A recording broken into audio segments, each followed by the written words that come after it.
और देशवासियों और मेरे खास करके नौजवानों और विश्व भर में भारत की टेक्नोलॉजी की ताकत को समझने वाले लोगों को भी कहना चाहूंगा, इसी वर्ष के अंत तक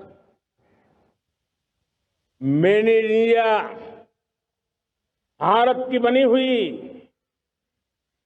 भारत में बनी हुई, भारत के लोगों द्वारा बनी हुई मेड इन इंडिया चिप्स बाजार में आ जाएगी।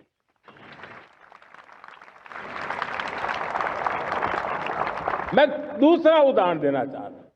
अब ऊर्जा के क्षेत्र में हम सब जानते हैं कि हम एनर्जी के लिए बहुत सारे देशों पर डिपेंडेंट है। पेट्रोल हो, डीजल हो, गैस हो, लाखों करोड़ रुपए हमें खर्च करके लाना पड़ता है।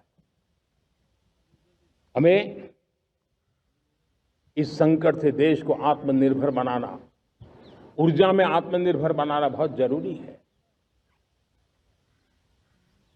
हमने बीड़ा उठाया और आज 11 वर्ष में सोलर एनर्जी 30 गुना बढ़ चुकी है। हम नए नए डैम बना रहे हैं ताकि हाइड्रो का विस्तार हो और हमें क्लीन एनर्जी की उपलब्ध हो। भारत मिशन ग्रीन हाइड्रोजन लेकर के आज हजारों करोड़ रुपए इन्वेस्ट कर रहा है। भविष्य की ऊर्जा को ध्यान में रख करके, ऊर्जा के क्षेत्रों को ध्यान में रख करके भारत न्यूक्लियर एनर्जी पर भी बहुत बड़े इनिशिएटिव ले रहा है। न्यूक्लियर एनर्जी में 10 नए न्यूक्लियर रिएक्टर तेजी से काम कर रहे हैं।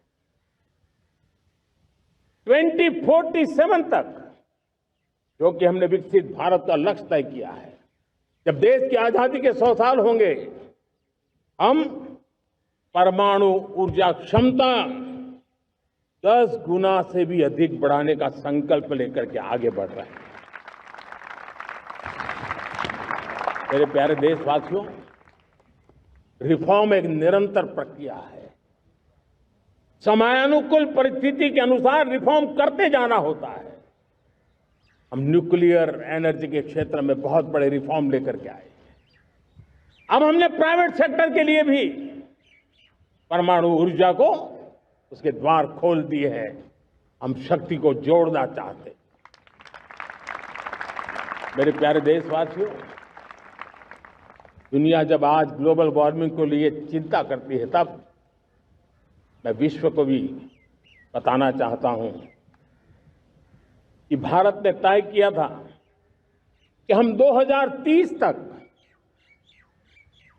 क्लीन एनर्जी भारत में 50% पहुंचा देंगे।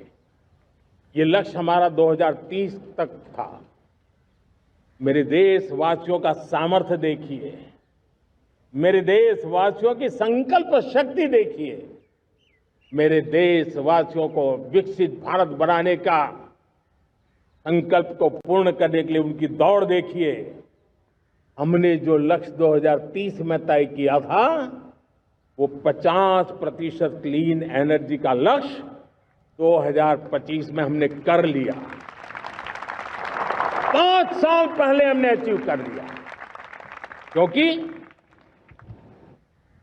विश्व के प्रति भी हम उतने ही संवेदनशील हैं, प्रकृति के प्रति भी उतने ही हम जिम्मेवार लोग हैं।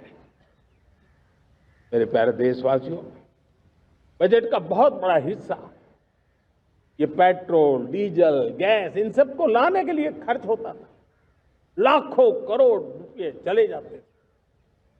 अगर हम ऊर्जा में डिपेंडेंट न होते, तो वो धन मेरे देश के नौजवानों के भविष्य के लिए काम आता। वो धन मेरे देश के गरीबों को गरीबी के खिलाफ लड़ाई लड़ने में काम आता। वो धन मेरे देश के किसानों के कल्याण में काम आता। वो धन मेरे देश के गांव की परिस्थिति को पलटने के लिए काम आता, लेकिन हमें विदेशों को देना पड़ रहा। अब हम आत्मनिर्भर बनने की दिशा में काम कर रहे हैं। देश को विकसित बनाने के लिए हम अब समुद्र मंथन की तरफ भी जा रहे हैं। हमारे समुद्र के मंथन को आगे बढ़ाते हुए हम समुद्र के भीतर के तेल के भंडार, गैस के भंडार, उसको खोजने की दिशा में एक मिशन मोड में काम करना चाहते हैं। और इसलिए भारत ने national deep water exploration mission शुरू करने जा रहा है। ये ऊर्जा इंडिपेंडेंट बनने के लिए ये हमारी महत्वपूर्ण घोषणा है। मेरे प्यारे देशवासियों, आज पूरा विश्व क्रिटिकल मिनरल को लेकर के बहुत ही सतर्क हो गया है। उसके सामर्थ्य को लोग भली भांति समझने लगे हैं। कल तक जिस तरफ ज्यादा ध्यान नहीं था, वो आज सेंटर स्टेज पे है। हमारे लिए भी क्रिटिकल मिनरल्स में आत्मनिर्भरता बहुत अनिवार्य है। एनर्जी का सेक्टर हो, इंडस्ट्री का सेक्टर हो, रक्षा क्षेत्र हो, टेक्नोलॉजी के हर क्षेत्र हो, आज क्रिटिकल मिनरल्स की टेक्नोलॉजी के अंदर बहुत अहम भूमिका है। और इसलिए नेशनल क्रिटिकल मिशन हमने लॉन्च किया है। 1200 से अधिक स्थानों पर खोज का अभियान चल रहा है और हम क्रिटिकल मिनरल में भी आत्मनिर्भर बनने की दिशा में आगे बढ़ रहे हैं। मेरे प्यारे देशवासियों, स्पेस सेक्टर का कमाल तो हर देशवासी देख रहा, गर्व से भर जा रहा। और हमारे group captain Shubhanshu Shukla space station से लौट चुके हैं और आने वाले कुछ दिनों में वो भारत भी आ रहे हैं। हम स्पेस में भी अपने दम पर आत्मनिर्भर भारत गगनयान की तैयारी कर रहे हैं। हम अपने बलबूते पर हमारा अपना स्टेशन बनाने की दिशा में हम काम कर रहे हैं। और पिछले दिनों स्पेस में जो रिफॉर्म किए गए, मुझे बहुत गर्व होगा।